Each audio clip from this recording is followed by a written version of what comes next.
بسم اللہ الرحمن الرحیم۔ آج کے اس واقعے میں حضرت فاطمہ الزہرا رضی اللہ تعالیٰ عنہ اور ایک بوڑھی عورت کا واقعہ بیان کریں گے۔ ایک عورت حضرت فاطمہ الزہرا رضی اللہ تعالیٰ عنہ کی خدمت میں حاضر ہوئی۔ اس نے کہا کہ میری ماں بہت زیادہ بوڑھی ہے اور نماز میں بہت زیادہ غلطیاں کرتی ہیں۔ مجھے آپ کی خدمت میں بھیجا ہے تاکہ آپ سے سوال کروں کہ وہ کس طرح نماز پڑھے۔ جناب سیدہ فاطمہ الزہرا رضی اللہ تعالیٰ عنہ نے فرمایا، جو کچھ بھی سوال کرنا چاہتے ہو سوال کرو۔ چنانچہ اس عورت نے سوالات دہرائے یہاں تک کہ نوبت 10ویں سوال تک پہنچ گئی اور بی بی فاطمہ الزہرا رضی اللہ تعالیٰ عنہ ہر سوال کا جواب کشادہ دلی سے دیتی رہی، لیکن وہ عورت سوالات کی کثرت کی وجہ سے شرمندہ ہو گئی اور اس نے کہا میں آپ کو اس سے زیادہ زحمت میں نہیں ڈالوں گی۔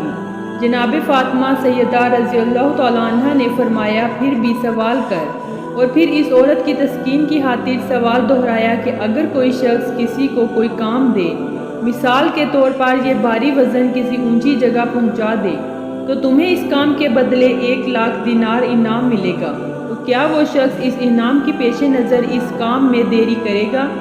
اس عورت نے جواب دیا نہیں۔ جناب سیدہ فاطمہ الزہرا رضی اللہ تعالیٰ عنہ نے فرمایا، میں ہر سوال کے جواب میں خداوند عالم سے اس سے کہیں زیادہ جزا حاصل کرتی ہوں اور ہرگز ملول نہیں ہوتی اور تھکن کا اظہار نہیں کرتی۔ میں نے رسول اکرم صلی اللہ علیہ وآلہ وسلم سے سنا ہے کہ قیامت کے دن اسلامی علماء جب خداوند عالم کی بارگاہ میں حاضر ہوں گے تو اپنے علم و دانش اور کوششیں جو انہوں نے کی ہوں گی لوگوں کی تعلیم اور ہدایت کے لیے، اس کے برابر اپنے خدا سے جزا حاصل کریں گے۔ جناب سیدہ فاطمہ الزہرا رضی اللہ تعالیٰ عنہ کی رات بھر کی مناجات اور گریہ زاری کبھی کبھی آپ کے فرزند کو نیند سے بیزار کرتی۔ امام حسن رضی اللہ تعالیٰ عنہ کہتے ہیں کہ میں نے شب جمعہ اپنی والدہ کو دیکھا کہ محراب عرابی میں کھڑی ہوئیں اور طلوع فجر تک رکوع و سجدے کے عالم میں رہیں اور سب کے لیے دعا کرتی ہیں مگر اپنے لیے نہیں۔ میں نے عرض کی اے مادر عزیز کیوں اپنے لیے کوئی دعا نہیں کی؟ تو عرض کیا بی بی فاطمہ الزہرا رضی اللہ تعالیٰ عنہ نے فرمایا، اے بیٹا پہلے پڑوسی بعد میں خود۔ جناب سیدہ فاطمہ الزہرا اپنے فرزند کو بہت زیادہ رسول اللہ صلی اللہ علیہ وآلہ وسلم کی یاد دلاتی اور اپنے والد گرامی کی سفارش دلا کر بچوں کو پھولوں کا گلدستہ شمار کرتی اور قرآن دعا کی تعلیم کے لیے پیغمبر اکرم صلی اللہ علیہ وآلہ وسلم کی خدمت میں بھیجا کرتی۔ حضرت فاطمہ الزہرا رضی اللہ تعالیٰ عنہ فرمایا کرتی تھی کہ مجھے حیا آتی ہے کہ جب میرا انتقال ہو لوگ مردوں کے تخت پر لٹا کر ایک کپڑا اڑا کر کندھے پر اٹھا کر لے جائیں، اس لیے اندیشہ ہوتا ہے کہ کپڑے کے اوپر سے میرا جسم ظاہر ہوگا۔ یہی بات انہوں نے ایک دفعہ اسماء بنت حنیس رضی اللہ تعالیٰ عنہ سے کہی تو حضرت اسماء رضی اللہ تعالیٰ عنہ نے فرمایا، جگر گوشہ رسول صلی اللہ علیہ وآلہ وسلم، کیا میں آپ کو ایسی چیز نہ دکھاؤں جو میں نے حبشہ میں دیکھی تھی؟ حضرت فاطمہ رضی اللہ تعالیٰ عنہ نے فرمایا کیوں نہیں؟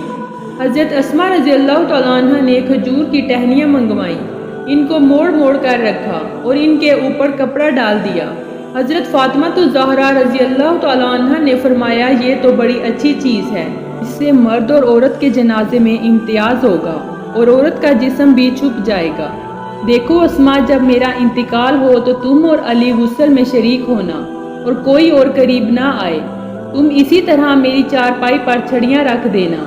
جب حضرت فاطمہ الزہرا رضی اللہ تعالیٰ عنہ کا انتقال ہوا تو حضرت اسماء رضی اللہ تعالیٰ عنہ نے دلہن کے ڈولے کی طرح ایک پردہ پوش چادر چارپائی پر تیار کی اور کہا فاطمہ رضی اللہ تعالیٰ عنہ نے مجھے اس کی وصیت کی تھی۔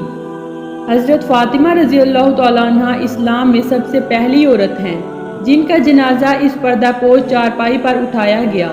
حضرت فاطمہ رضی اللہ تعالیٰ عنہ کے بعد ام المؤمنین حضرت زینب کا جنازہ بھی اسی طرح پردے میں لے جایا گیا اور ان کے بعد تو یہی طریقہ رائج ہو گیا۔ حضرت فاطمہ رضی اللہ تعالیٰ عنہ پردے میں رہا کرتی تھی، کبھی کسی نامحرم کی نظر آپ کے بالوں پر یا چہرے پر نہیں پڑی، حتیٰ کہ آپ لوگوں کے درمیان زندگی گزار رہی تھی۔ لیکن اس کے باوجود آپ اسلامی پردے کا خاص خیال رکھتی۔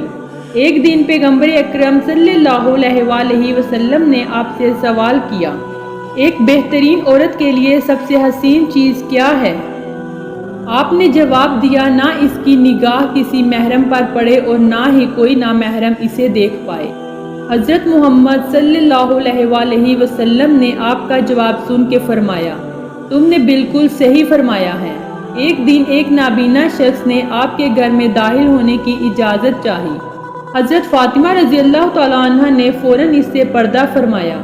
حضرت محمد صلی اللہ علیہ وآلہ وسلم نے فرمایا، بیٹی یہ تو نابینا ہے، تو تم اس سے پردہ کیوں کر رہی ہو؟ تو آپ رضی اللہ تعالیٰ عنہ نے فرمایا، بابا جان اگر وہ مجھے نہیں دیکھ سکتا میں تو اسے دیکھ سکتی ہوں، لیکن وہ میری خوشبو تو محسوس کر سکتا ہے۔